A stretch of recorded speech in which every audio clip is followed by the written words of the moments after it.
ఖర్జూర పళ్ళ తోట.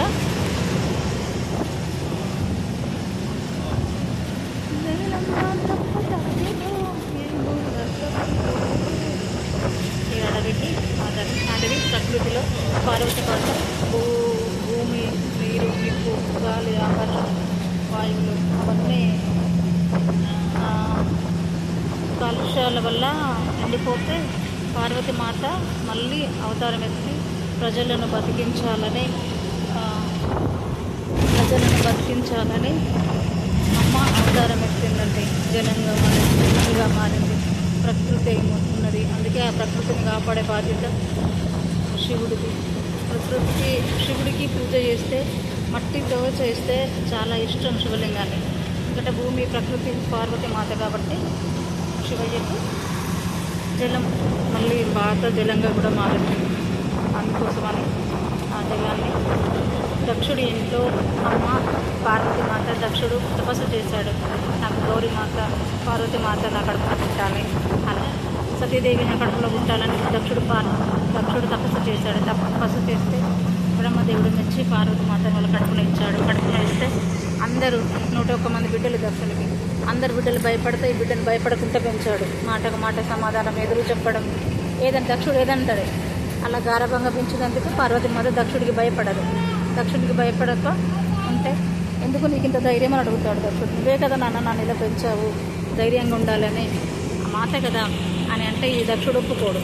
లాస్ట్కు ఈ పార్వతి మాత శివుణ్ణి ప్రేమించుతుంది. శివుణ్ణి ప్రేమించితే ఆ శివుడు బోల శంకరుడికి ఏముండదు, విభూతి పెట్టుకుంటాడు, పులి చర్మాలు కట్టుకుంటాడు, ఏముండక నగలు లేకుండా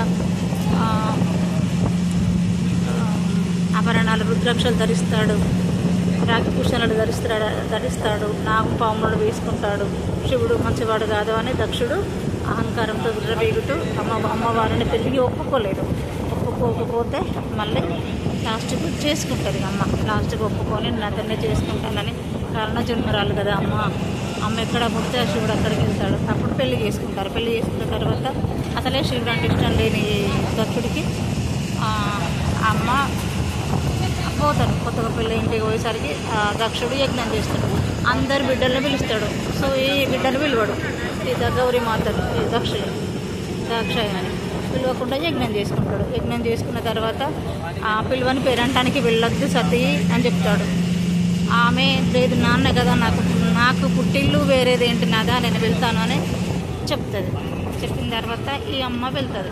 వెళ్ళిన తర్వాత నువ్వు రావద్దు, బోలు శంకరుడు తీసుకోండి, నువ్వు అతను ఏమీ లేదు, నాకు నారాయణుడు గొప్ప, బ్రహ్మదేవుడు గొప్ప అని చాలా అహంకారపడతాడు దక్షుడు.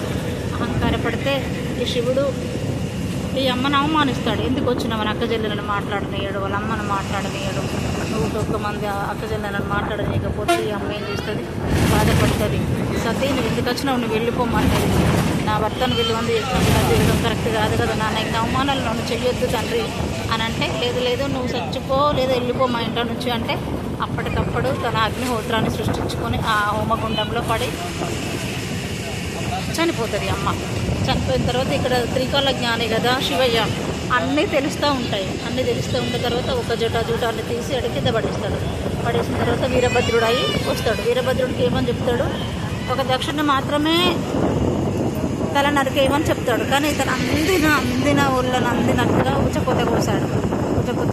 అందరినీ చంపేసి ఆ వీరభద్రుడు చంపేసి వెళ్ళిపోతాడు. వెళ్ళిపోయిన తర్వాత దక్షుడు శివం అక్కడ కొట్టుకుంటుంటుంది. కొట్టుకుంటుంటే మళ్ళీ శివుడు వచ్చిన తర్వాత ఈ దక్షుని భార్య పతివ్రత కాబట్టి తండ్రి నేనేం తప్పు చేయలేదు కదా, నేను భర్త లేకుండా నేను ఎలా బతకాలి, ఆ భర్తను బతికించు అని వేడుకుంటాడు.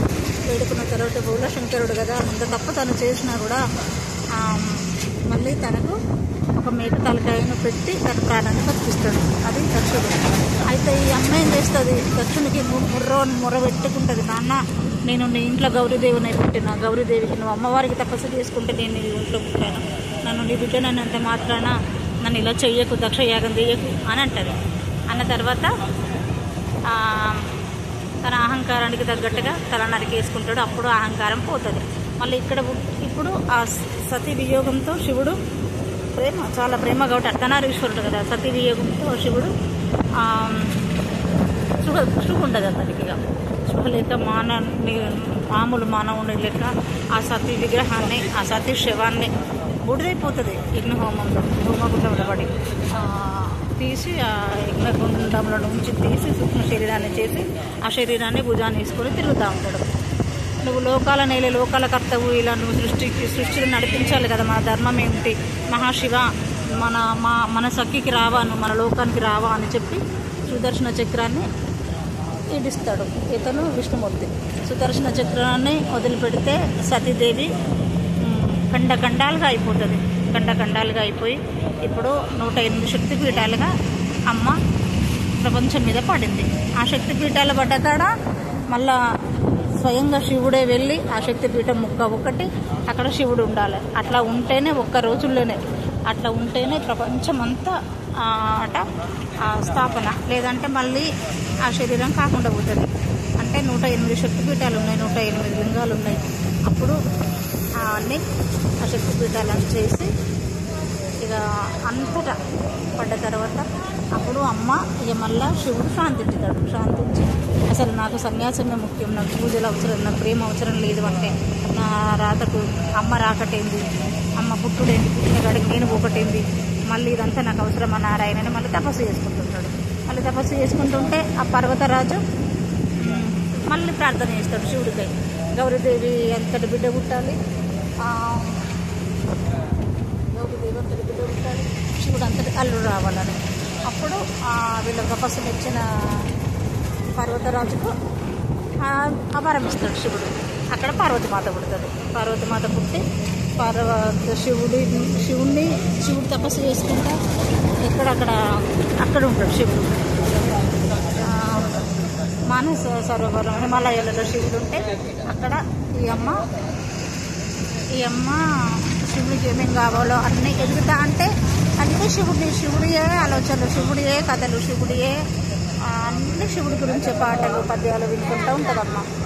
ఉంటే శివుడు నాకు ఇష్టమని ఈ అమ్మ వెళ్ళిపోతా ఉంటాడు. వెళ్ళిపోయిన తర్వాత శివయ్య నువ్వు మంచోడువి అని పర్వతరాజు ఏమో ఒప్పుకుంటాడు. కానీ వాళ్ళ అమ్మ భయపడుతుంది. శివుడు పాములు వేసుకుంటాడు, నా బిడ్డను ఎట్లయితే సుకుమారంగా పెంచిన మహారాణి కదా అని ఆ అమ్మ పార్వతీమాత వాళ్ళమ్మ గదగదగద అనుకుంటుంది. పార్వతీమాతకు వాళ్ళ అమ్మమ్మ చాలా ప్రేమగా పెంచుకుంటుంది. పార్వతి నువ్వు మాట్లాడితే నాకు నచ్చుతుంది, నువ్వంటే నాకు ఇష్టం అమ్మ అని చెప్పి ఆ పార్వతీమాతను గౌరవించుతుంది అందరికంటే ఎక్కువ. మళ్ళీ శివుడు పెళ్లి పెట్టుకుంటారు. పెళ్లి పెట్టుకున్న తర్వాత మా అమ్మాయి కోసం ఏం తెచ్చినామని వాళ్ళ అమ్మమ్మ అడుగుతుంది. వాళ్ళ అమ్మమ్మ అడిగితే అప్పుడు సముద్రంలోకి వెళ్ళి దోషుడు ముత్యాలు తీసుకొస్తాడు శివుడు. నేను దోషుడు ముత్యాలు నాకు ఇవ్వండి, నేను తర్వాత మీకు ఇస్తాను అని తీసుకొని వచ్చి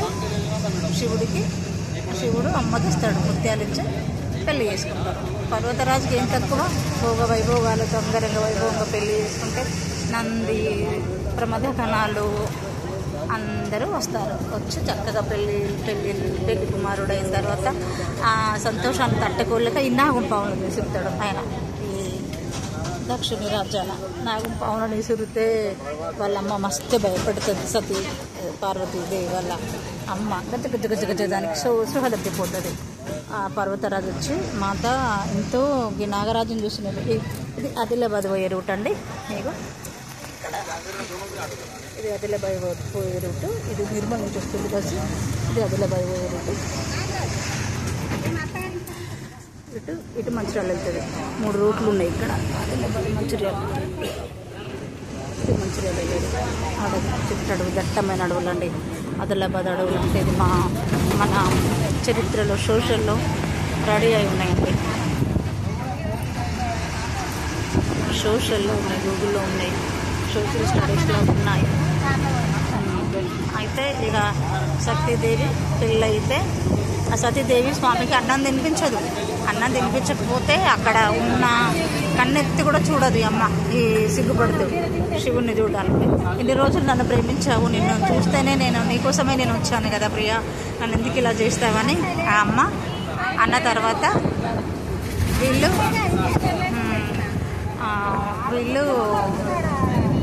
అన్న భోజనాలు మొత్తం కథం చెప్పిస్తాడు. అన్ని గంజులు అన్నీ తెచ్చిస్తాడు. స్వామి అందరి కోసం వండిన పిండి వంటలన్నీ కథమని పని వాళ్ళు చెప్తారు.